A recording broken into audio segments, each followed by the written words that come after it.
Yes! Walay klase!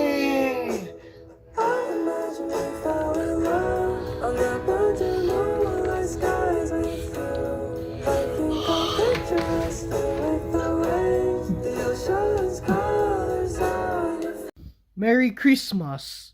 In Tagalog and Cebuano.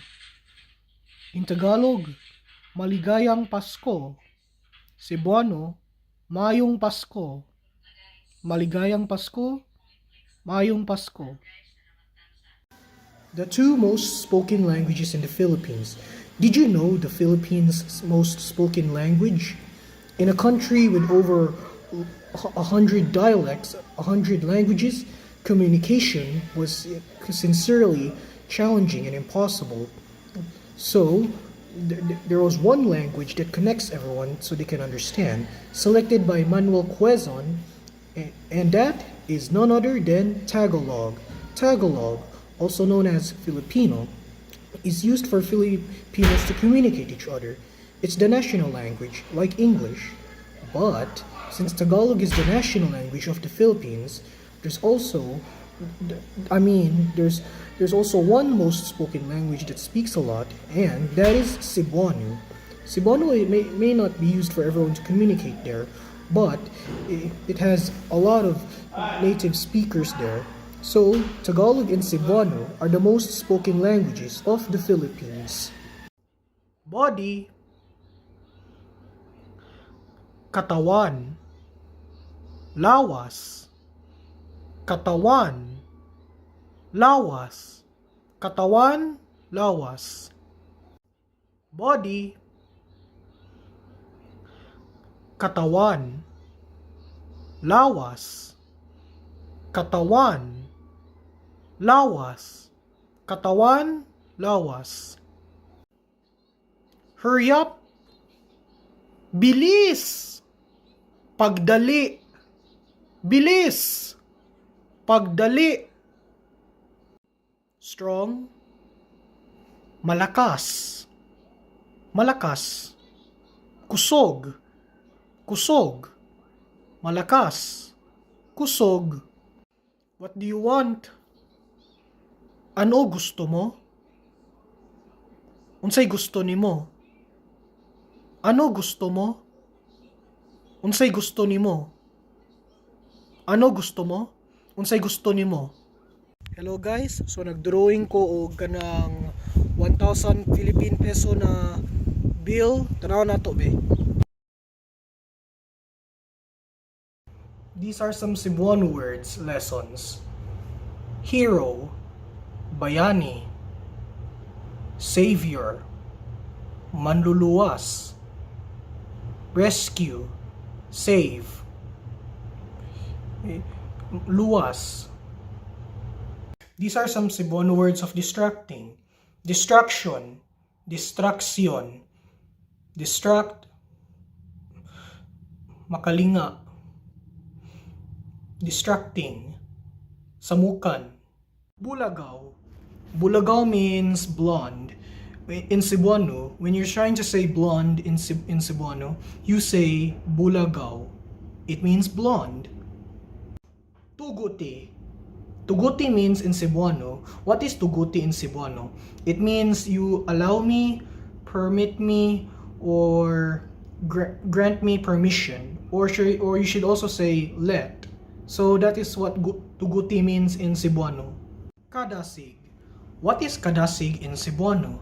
It means enthusiasm, ardor, fervor, or intense devotion. That is what kadasig means in Cebuano. How do you say country in Tagalog and Cebuano? In Tagalog, we say bansa, bansa, bansa. In Cebuano, nasod, nasod, nasod. Lubad. What is lubad in Cebuano? Lubad in Cebuano means to fade or to wash out. That is how we say to fade or to wash out in Cebuano. Lubad. Bakunawa. How do we say dragon in Cebuano or Bisaya? Bakunawa. Bakunawa. Hi guys, so kaon kog itlog ug maling.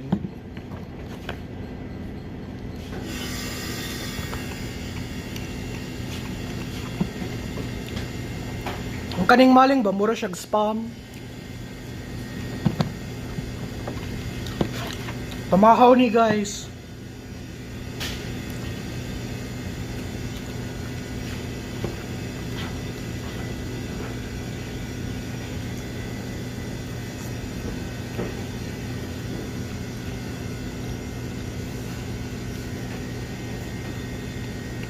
Mahal kayong maling guys, kay more spam.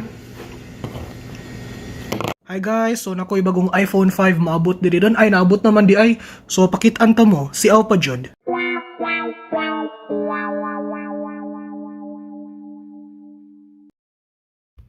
Hi guys, so sugod karon nag-reacting ko og TikTok kasi vlog mga bayot tanaw nato. Tony! Tony! I miss you, Tony! Tony! You are my true love, Tony! I love you! Tony! You go in the Philippines, Tony, because we really miss you. Tony! I don't forget what happened tonight. Grabe pakapulpog mo sa kuya. I love you, Tony! Anong paborito ng subject mo? Ano? Math. Bakit math ang paboritong subject mo? Ang math paboritong subject ko. Ito ay math gamitin ko para matulog ko. Anong plural sa baboy? Ano? Anong plural sa baboy? Anong plural sa baboy? Oo.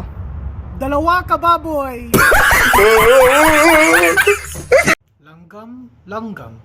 In Tagalog and Cebuano, in Tagalog, langgam means end, while in Cebuano, it means bird.